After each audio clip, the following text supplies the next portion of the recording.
Hi there, Gary Carroll here from Restore Solutions and the Australian Cleaning and Restoration Academy. Here today to talk to you a little bit about concrete testing for moisture. So we're going to run through a few scenarios and show you some of the instruments that you can use for testing concrete. Now concrete's very important. So a lot of the times when carpet guys get into the restoration side of the field, they'll go and dry carpet, but they won't worry about the actual concrete or how to test concrete. Okay, so a lot of them will try to test it with concrete with a couple of pins from a pin meter.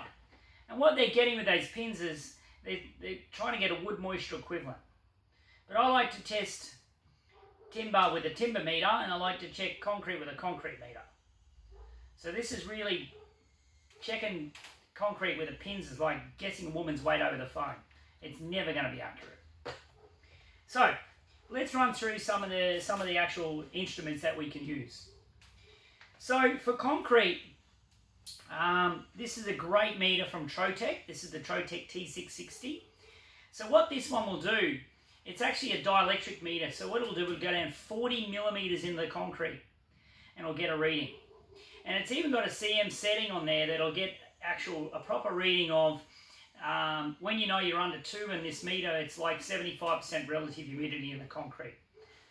So from there, with that actual meter, you can actually check other things like timber and block work and so forth and grout. But it also goes through 2 layers of tiles. So this comes in an actual separate meter. So with that, the T3000 actually has a load of attachments that go with it. It has exactly the same meter, but as an attachment. Okay, so this is the T3000. This is the brains of the operation. It has all of these attachments. So this is fantastic at checking the concrete or block walls and so forth up to 40 millimeters. So what else is out there in the marketplace? Well, Tronics has one. This one here from Tronics. This is a concrete encounter. So they have a digital version and they also have an analog version. Okay, so the digital version is fantastic because you got the add-on feature of adding a hygrometer. So with the actual spring-loaded meter, what we do is got a little bit of a concrete block here.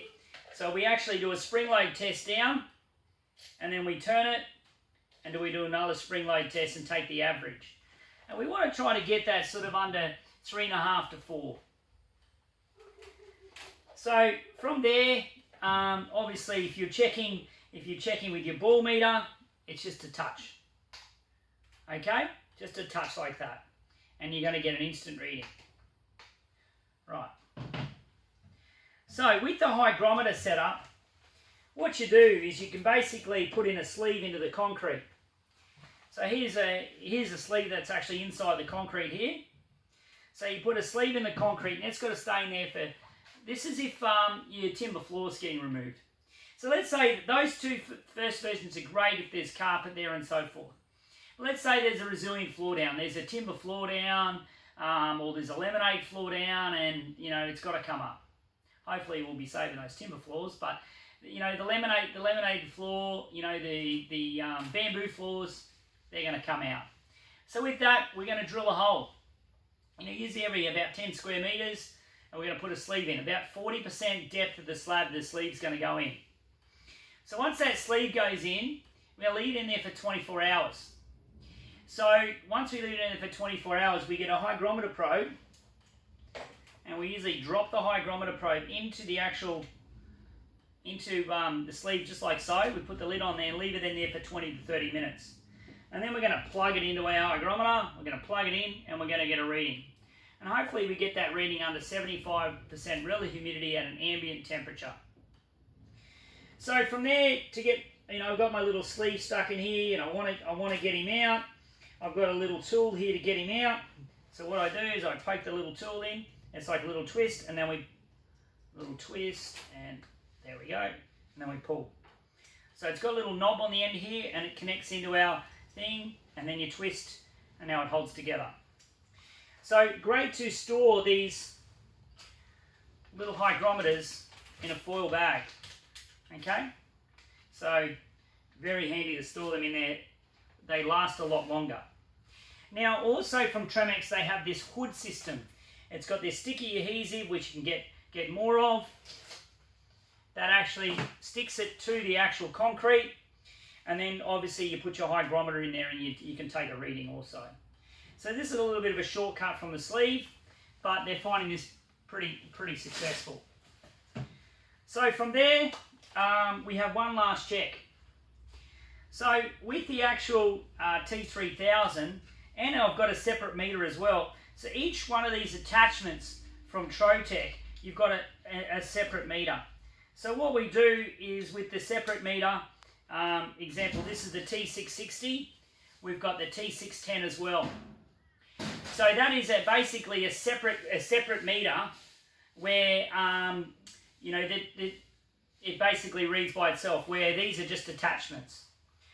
So again, this one comes as a meter, as well as this one comes as its own meter, but they also come as attachments. So I'm going to show you the one for the T3000. So this is the microwave meter. So what this will do in the concrete, it will go into concrete 30 centimeters. So it sends a microwave wave down and reflects back to the meter and gives you a reading, and gives you a relative reading. Great for commercial slabs, for checking the commercial slabs if you don't want to put a sleeve in and you've got a big building.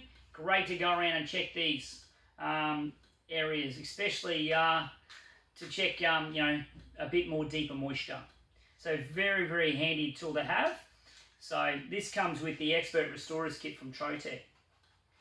So I hope that's been of help to you. One last thing also, with the Trotec side of things, they do have, if you're going to be looking at concrete block work and so forth on walls, what they do have is they have the insulated rods, and they also have these little brass brush rods as well.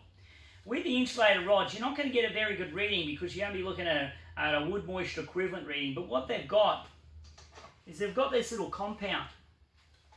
And with the compound, you mix it up with a little bit of water, create like a little bit, like a bit of blue tack or a little bit of chewing gum rolled up, and you pop it on the end of the point of the actual pin probe, and then you get a better conductivity between the pin probe and the actual concrete. But how the brass brushes work is they get conductivity on the actual brush when you drill your hole from the side, so it's a bit better conductivity. So that's a little bit about checking concrete.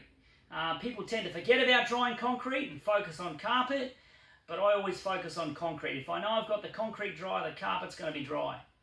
So the key thing is to look at the structure rather than the content, and once you dry the structure, the contents are going to be dry. So I hope that information's been helpful. If you need any further information, you can contact me at restoresolutions.com.au or cleaningrestorationacademy.com.au. Thanks again. Have a good day.